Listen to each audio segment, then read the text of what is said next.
এই পোৰ্টেলটো আমি আনুষ্ঠানিকভাৱে মুকলি কৰি দিম।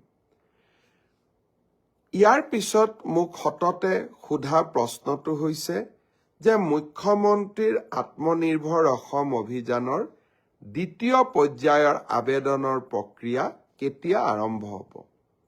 শ্ৰদ্ধাৰ যুৱক-যুৱতী, বন্ধু-বান্ধৱীসকল, মুখ্যমন্ত্ৰীৰ আত্মনিৰ্ভৰ অসম আঁচনিৰ জৰিয়তে আমি যুৱক-যুৱতীসকলক ব্যৱসায় কৰিবৰ বাবে, উদ্যোগ কৰিবৰ বাবে 2 লাখ টকা আগবঢ়াওঁ। আৰু যিসকলে MBBS ইঞ্জিনিয়াৰিং পাছ কৰিছে তেওঁলোকক আমি 5 লাখ টকা আগবঢ়াওঁ। যোৱাবাৰ আমি 25,000 যুৱক-যুৱতীক ইতিমধ্যে 1 লাখ টকাকৈ আগবঢ়াইছোঁ। আৰু তেওঁলোকৰ গোটেই ব্যৱসায় উদ্যোগ কেনেকৈ চলিছে তাক সৰজমিনভাৱে তদন্ত কৰাৰ পিছত 2025 চনত তেওঁলোকক আমি আৰু 1 লাখ টকা দিবৰ বাবে চেষ্টা কৰিম। এতিয়া হৈছে নতুনকৈ আবেদন কৰা। ইতিমধ্যে 1,54,000 যুৱক-যুৱতীয়ে নতুনকৈ এই আত্মনিৰ্ভৰ অভিযানৰ বাবে আবেদন কৰিছে।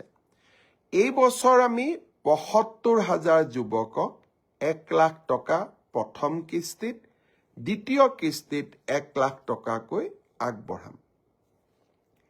ইতিমধ্যে যি 1,54,000 যুৱক-যুৱতীয়ে পঞ্জীয়ন সমাপ্ত কৰিলে, এতিয়া তেওঁলোকৰ বাবে আবেদনৰ সময়।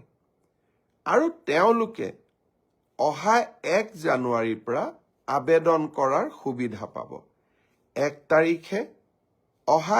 জানুৱাৰী তাৰিখে আমি এই আবেদনৰ পৰ্টেলটো মুকলি কৰি দিম।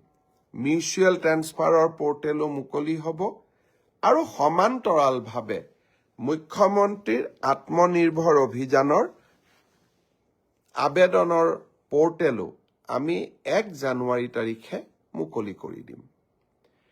ইয়াৰ পিছত আৰু এটা বিশেষ কথা মই আপোনালোকক জনাব খুজিছোঁ।